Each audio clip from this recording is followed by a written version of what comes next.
Assalamualaikum warahmatullahi wabarakatuh. Hari ini kami ingin membentangkan tentang pengurusan dan pentadbiran tadika. Kami telah memilih sebuah tadika Kasih Islam, Lestari Islamic Montessori School di Taman Peling, Johor Bahru, Johor.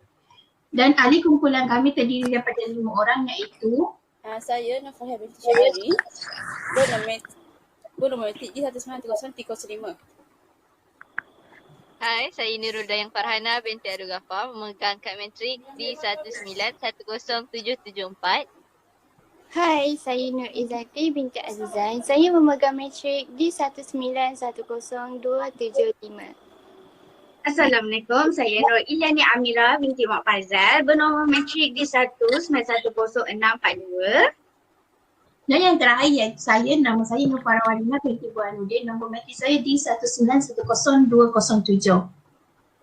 Okey, pengenalan. Pengurusan ni amat penting bagi setiap organisasi yang ditubuhkan.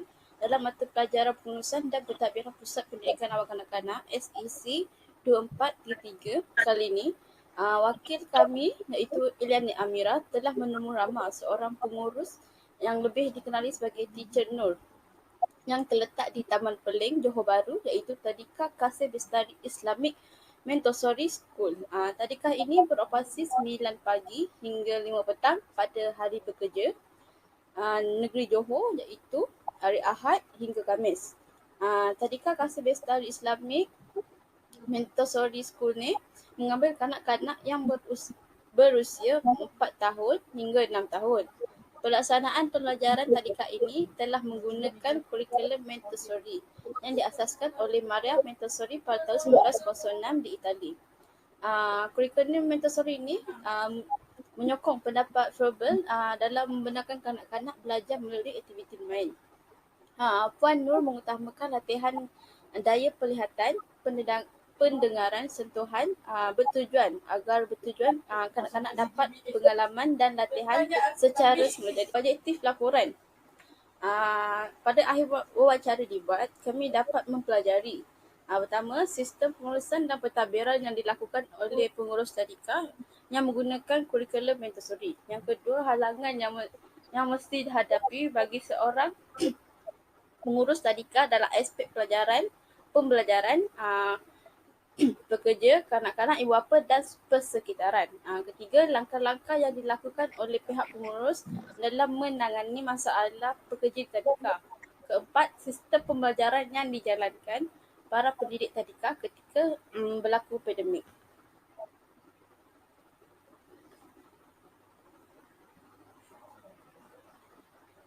Baiklah, 0.1 berkaitan dengan pengurusan dan pentadbiran pula. Melalui cara pengambilan pekerja.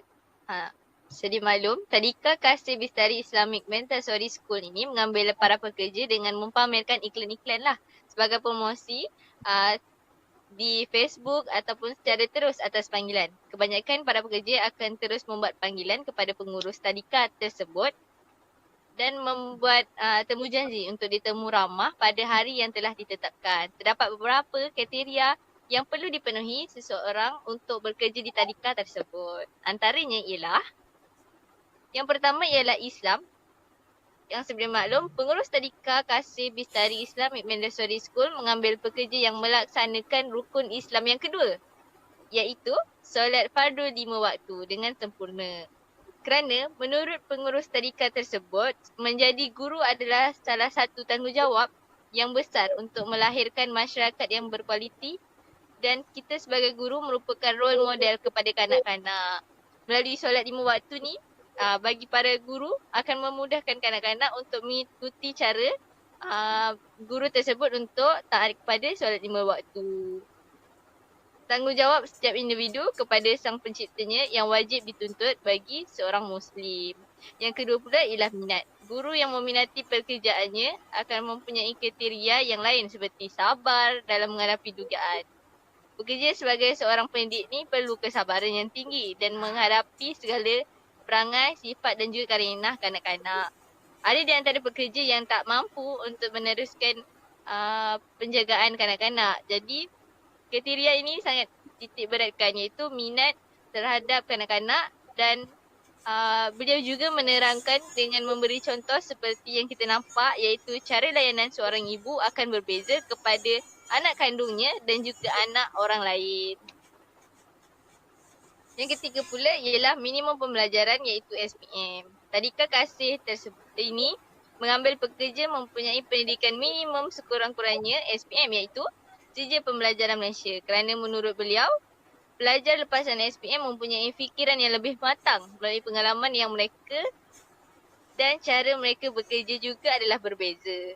Oleh itu, dari pihak tadika sendiri juga akan memantau pekerja mereka dengan lebih kerap untuk mengetahui personaliti diri pekerja mereka, dan menurut beliau pengalaman juga penting kerana ia boleh digunakan dalam melakukan sesebuah pekerjaan. Manakala yang keempat pula ialah pekerja wanita. Seperti sedia maklum, pekerja wanita mempunyai sifat keibuan sendiri dalam diri. Melalui pengurus tadika tersebut, dia lebih memilih pekerja wanita daripada pekerja lelaki kerana risau akan keselamatan kanak-kanak. Oleh itu, pengurus hanya menerima pekerja wanita sahaja di tadika.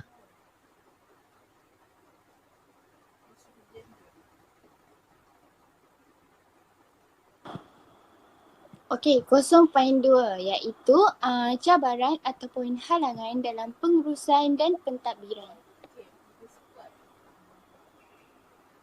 Okey, untuk permulaan pengurusan tadika, pengurus kepada tadika Kasih Bistari Islamic Montessori School telah menjelaskan beberapa halangan yang telah beliau hadapi dalam menguruskan tadika. Antaranya ialah penubuhan tadika. Okey, sepanjang penubuhan tadika, pihak pengurusan tadika sering menghadapi dugaan dari segi masalah para pekerja atau kaki tangannya kerana kebanyakan para guru sebelum ini sukar untuk menepati kehendak tadika yang telah ditetapkan. Macam yang kita tahu, kebiasaan setiap orang yang sudah bekerja mesti ada salah satu staff dia yang akan macam biasalah buat masalah macam selalu ambil cuti lah, selalu ponteng kerja, macam makan gaji buta ke, macam dia dah datang sekolah tapi dia just bagi latihan je dekat kanak-kanak, dia tak mengajar pun. Macam tu. Okey, para pendidik tidak dapat mencapai target yang ditetapkan untuk melihat perubahan dan peningkatan terhadap kanak-kanak. Setiap kanak-kanak diajari mestilah mempunyai perubahan dalam diri kanak-kanak tersebut, melainkan kanak-kanak itu mempunyai masalah keperluan khas. Okey, seterusnya yang kedua, aktiviti luar. Para pendidik di tadika ini sering menghadapi cabaran seperti tidak mendapat galakan atau sokongan daripada ibu bapa, seperti ibu bapa sukar memberikan sumbangan sekiranya tadika ingin melakukan aktiviti di luar, iaitu seperti melewati zoo dan sebagainya. Di samping itu, tadika Kasih Bistari Islamic Montessori School juga sukar mendapatkan perkhidmatan kenderaan,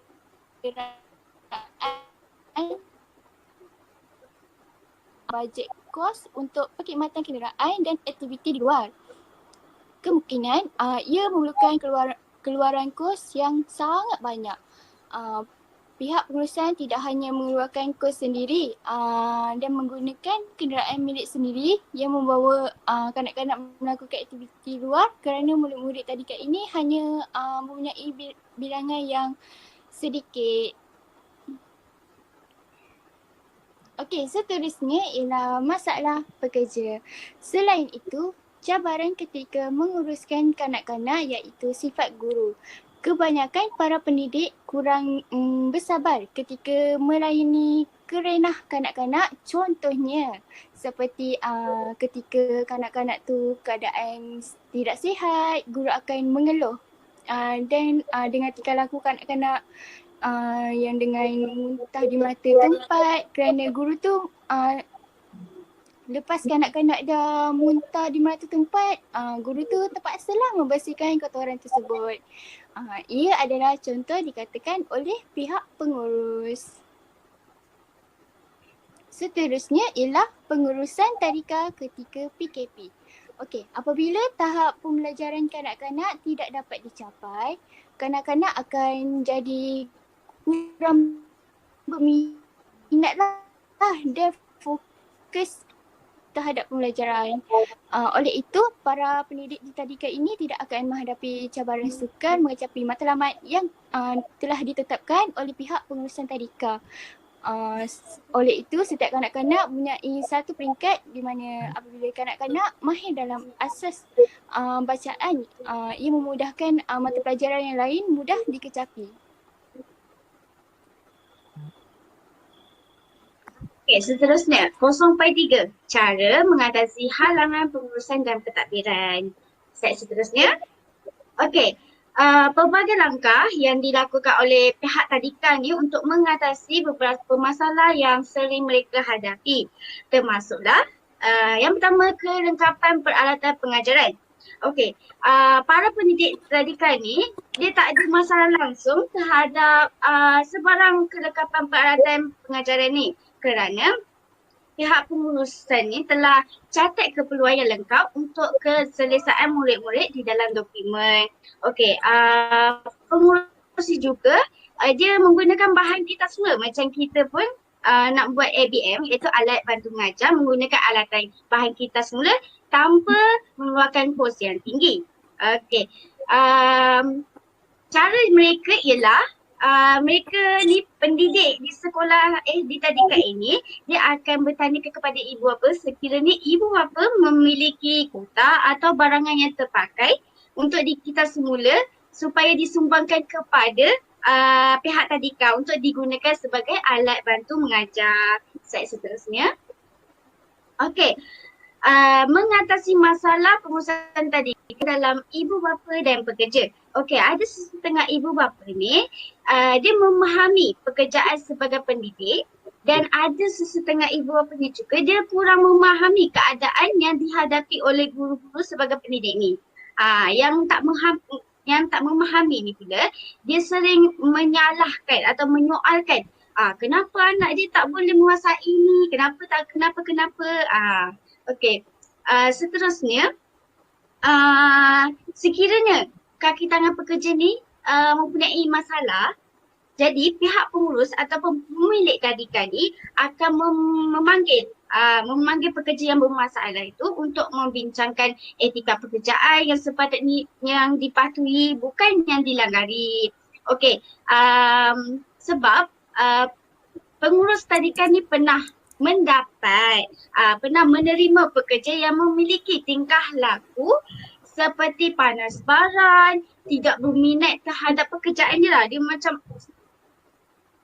melakukan tingkah laku yang tidak sepatutnya dilakukan oleh kanak-kanak. Okey, menurut Puan Nuri juga, iaitu pengurus tadika ni juga, pekerja ni rupanya tak berminat langsung terhadap pekerjaan dia walaupun dia ni memiliki ijazah yang tinggi.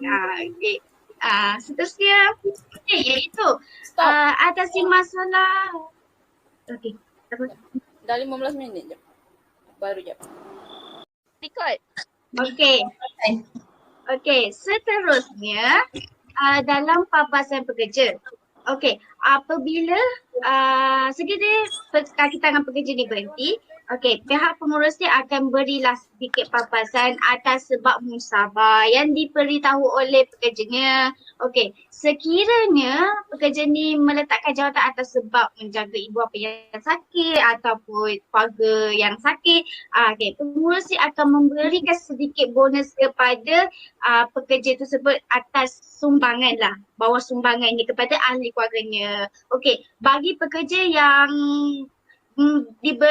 mahu berhenti tanpa alasan, beliau tidak akan memberikan pampasan. Beliau tidak akan memberikan pampasan kepada pekerja tersebut. Okey, slide seterusnya.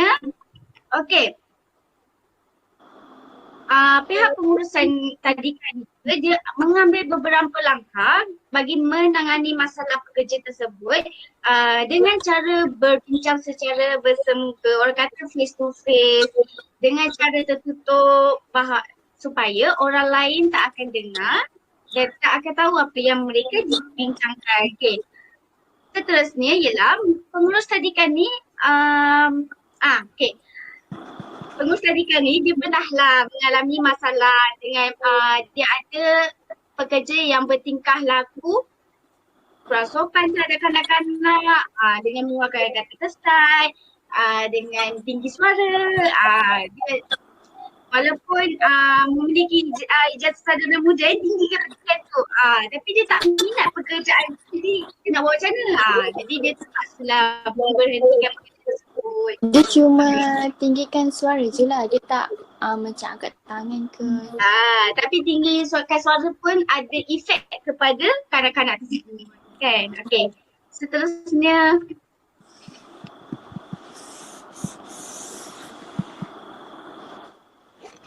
slide seterusnya. Okey, dah. Maafkan saya. Okey, kerana sebab itulah pengurus ni memilih fresh graduate. Dia lepasan sijil pelajaran Malaysia SPM lah. Betul lah, SPM lah. Kerana SPM ni kan dia macam tak ada ilmu banyak sangat kan. Okey, jadi pengurus ni mudahlah untuk awasi, untuk dididik fresh graduate ni. Okey, seterusnya pengurus tadikan ni dia akan sering membuat pemantauan terhadap pendidik di tadika tersebut. Okey.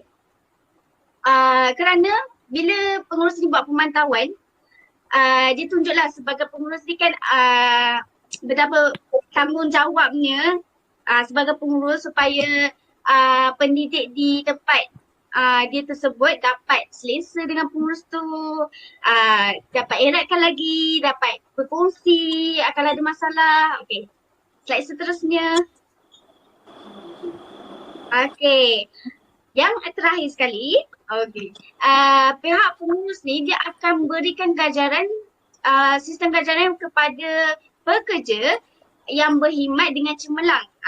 Apa ganjarannya? Seperti memberi bonus, anugerah atau kenaikan pangkat. Okey, macam pengurus dia ni kata, Puan Nur ni berkata, kalau pekerja ni memiliki pencapaian yang cemerlang atau prestasi tinggi, dia akan naikkan pangkat dan dipindahkan ke cawangan lain. Tapi Puan Nur ni tak ada memiliki cawangan lain, dia hanya satu tu je lah. Tapi dia naikkanlah pangkat dekat cawangan tu je.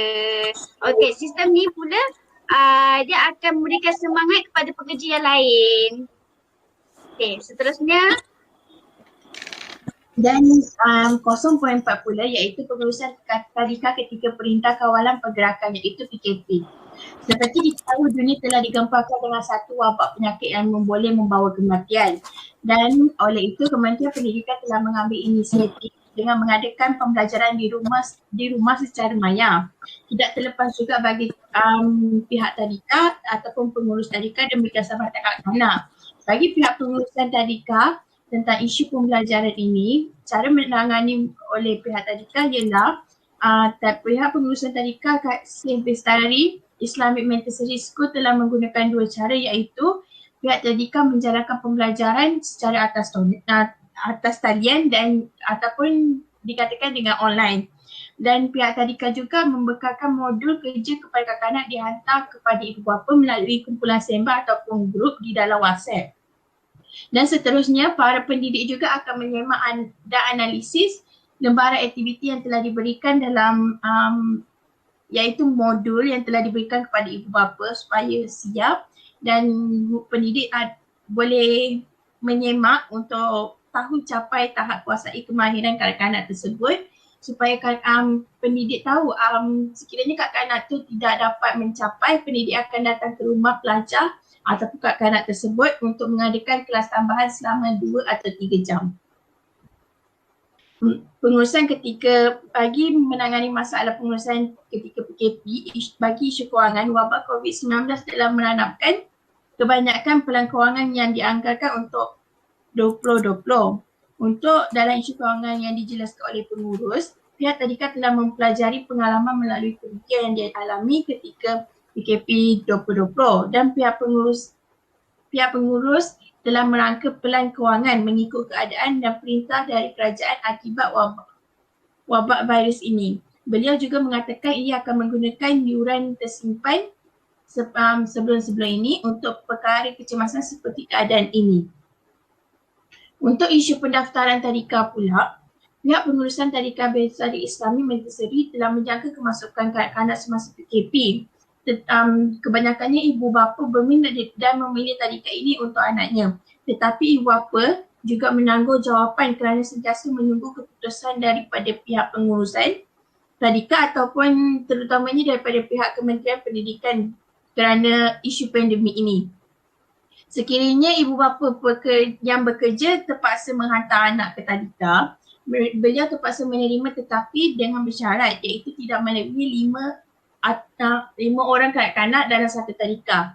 Dan pihak pengurusan tadika telah menetapkan yuran yang sedia ada, iaitu menetapkan yuran sedia ada tetapi sedikit potongan akan diberikan mengikut situasi yang dihadapi oleh pihak ibu bapa yang terjejas. Contohnya seperti yang pihak pengurus cakap, beritahu, PKP dilaksanakan selama 14 hari. Pembayaran yuran tetap seperti biasa dengan harga asal. Sekiranya PKP dilanjutkan selama 3 bulan seperti tahun 2020, pada bulan pertama pihak pengurusan tadika tidak akan mengenakan potongan yuran daripada harga asal, tetapi pada bulan kedua akan diberikan 75% daripada harga asal. Untuk isu perancangan aktiviti akhir tahun pula, pihak pengurusan tadika telah merancang aktiviti akhir tahun sebelum PKP diisytiharkan, iaitu acara graduasi ataupun acara akhir tahun bagi kanak-kanak lain. Biasanya acara ini dipersiapkan pada awal tahun sebab acara aktiviti akhir tahun sangat penting bagi kanak-kanak untuk habis dan masukkan ke zaman sekolah tadika, habiskan zaman sekolah tadika dan masuk zaman sekolah rendah. Sebelum tarikh pelaksanaan majlis ini biasanya disambut oleh para guru besar dan ibu bapa sahaja. Akibat pandemik tahun ini, majlis graduasi hanya dilakukan dengan pandu lalu ataupun drive-thru kerana rancangan yang dilakukan terpaksa dibatalkan dan para pengurusan juga tidak menjangkakan keadaan ini akan berlaku. Walaupun guru telah memikirkan cara untuk menyambut acara tersebut dengan rancangan kedua, iaitu melawat kanak-kanak ke rumah untuk memberikan hadiah ataupun majlis graduasi secara bersemuka tapi dengan mengikut SOP dan sebagainya sekiranya ibu bapa tidak dapat mengambil hadiah di tadika. Seterusnya. Kesimpulannya. Perancangan dan perubahan tadika taska ini perlu diambil berat dan berikan perhatian lebih dalam prinsip-prinsip perancangan sekiranya mahu dirikan pengurus ingin mendirikan sesuatu organisasi terutamanya dalam bidang pendidikan prasekolah. Pengurus ni perlu memastikan bahawa aspek keselamatan ni juga adalah faktor utama dan perlu merancang kemudahan yang secukupnya mengikut panduan yang digariskan oleh pihak kerajaan seperti susun atur dan reka bentuk tadika taska perlu mengutamakan keselesaan kanak-kanak supaya kanak-kanak ni lebih fokuslah dalam ketika pembelajaran sedang berlangsung. Lepas tu yang kedua, persekitaran yang terbuka juga dapat mengelakkan kanak-kanak bergerak dengan bebas ketika aktiviti pembelajaran berjalan dengan lancar dan teratur. Sekian, terima kasih. Bagi kami semua, menurut kami semua, pengurus merupakan nadi utama bagi penubuhan sebuah tadika kerana pengurus adalah langkah utama bagi meneruskan perjalanan sesebuah tadika. Tanpa pengurusan yang cekap dari seorang pengurus seperti ketua dan kaki tangan tadika ataupun pekerja yang di bawah mereka untuk pihak pengurusan, penubuhan tadika tersebut hanyalah sia-sia dan berhenti sekerat jalan. Sekian, terima kasih daripada kumpulan kami. Terima kasih. Terima kasih. kasih. Terima kasih.